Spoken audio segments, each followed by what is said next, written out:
আল্লাহ রাব্বুল আলামিন বলেন, ইয়া আইয়ুহাল্লাযীনা আমানু তাকুল্লাহা হাক্কা তুকাতিহি ওয়া লা তামুতুন্না ইল্লা ওয়া আনতুম মুসলিমুন واعتصموا بحبل الله جميعا ولا تفرقوا واذكروا نعمة الله عليكم إذ كنتم أعداء فألف بين قلوبكم فأصبحتم بنعمته إخوانا وكنتم على شفا حفرة من النار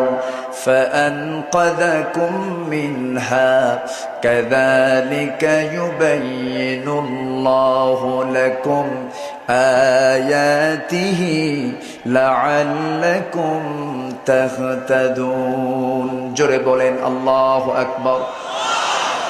আল্লাহ রাব্বুল আলামিন এই জায়গায় ঈমানদারদের ডেকে বলছেন, ও ঈমানদারেরা, ও বিলিভার্স, তোমরা আল্লাহকে যেমন করে ভয় করা দরকার তেমন করেই ভয় করো। অর্থাৎ যথাযথভাবে তোমরা ভয় করো। কাকে? ভয় মানে আমরা কিন্তু বুঝি বাঘকে দেখে আমরা কি করি? ভয় করি। এই ভয় কিন্তু এক ভয়। এখানে যদি একটা অজগর সাপ আমরা দেখি, ভয় পাবো কিনা বলেন? ভয় পাবো। বাঘের ভয়, সাপের ভয়, সিংহের ভয়, এটাও কিন্তু ভয়। কিন্তু আল্লাহর ভয় হচ্ছে সেই ভয় যে আল্লাহ পাক আমাকে যা করতে আদেশ করেছেন তা সম্পূর্ণরূপে মান্য করা, মেনে চলা, আর যা নিষেধ করেছেন সেই সমস্ত কাজ থেকে নিজেকে বিরত রাখা। এটাই হলো আল্লাহর ভয়। কার ভয়? আল্লাহর ভয়। এটাকে আরবিতে বলা হয় তাকওয়া। তাকওয়া শব্দটা এসেছে ওয়াকিউন থেকে, যার অর্থ হলো বেঁচে থাকা, বিরত থাকা। সম্মানিত ভাই সব, একটা এক্সাম্পল দিলে সহজ হয়ে যাবে। গ্রামে গঞ্জে বাঁশের ঝাড় আছে, এলাকে কি বলে? বাঁশ ঝাড় বলে তো। বাঁশের ঝাড়ে যদি আমরা ঢুকতে চাই, তাহলে যদি কেউ দৌড় মারে, সে কি বাঁশ ঝাড় পার হতে পারবে? পারবে না। বাঁশ ঝাড় পার হওয়ার শর্ত হলো তাকে প্রথমে হাত দিয়ে বাঁশ ঝাড়ের ডালপালাগুলো সরাইয়া দিয়া আস্তে আস্তে দেখে দেখে চোখ, কান, নাক এগুলো সেফ করে তাকে বাঁশ ঝাড়টা পার হয়ে যেতে হবে। তাহলে তার চোখ, হাত, কান, নাক এগুলো সে রক্ষা করতে পারবে। আর যদি কেউ দৌড় মারে, তাহলে কি তার শরীর ঠিক থাকবে? তার অঙ্গ প্রত্যঙ্গ ঠিক থাকবে? সে আহত হয়ে যাবে। ঠিক তেমনি এই দুনিয়ার জিন্দেগিতে এই বান্দা, এই মুত্তাকি বেঁচে থাকবে সেই সমস্ত পাপ কাজ থেকে।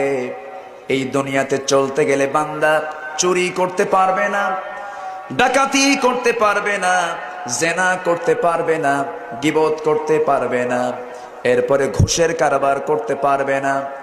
মানবিক দুর্বলতার যতগুলো দিক আছে সেই সমস্ত দিকগুলো থেকে যে বান্দা নিজেকে রেহাই দিতে পারবে, নিজেকে মুক্ত রাখতে পারবে, আল্লাহ পাক তাকে মুত্তাকি বলে ঘোষণা দিয়েছেন। সেই হলো মুত্তাকি। মুত্তাকি শব্দটা কোরআন শরীফ এসেছে 6 জায়গায়। কয় জায়গায়? 6 জায়গায়। আর তাকওয়া শব্দ কোরআন এসেছে মোট 15টি জায়গায়। তাকওয়া এটা এমন একটা গুণ। তাকওয়া মানে হচ্ছে শিরক থেকে বিরত থাকা, বেদাত থেকে নিজেকে রক্ষা করা, আর গুনাহ থেকে, যাবতীয় গুনাহ থেকে নিজেকে বিরত রাখা। আল্লাহ পাক তাকওয়া সম্বলিত বেশ কিছু কথা বলেছেন। আল্লাহর বক্তব্য এখন আমরা একটু আয়াতের মধ্য দিয়ে শোনার চেষ্টা করি।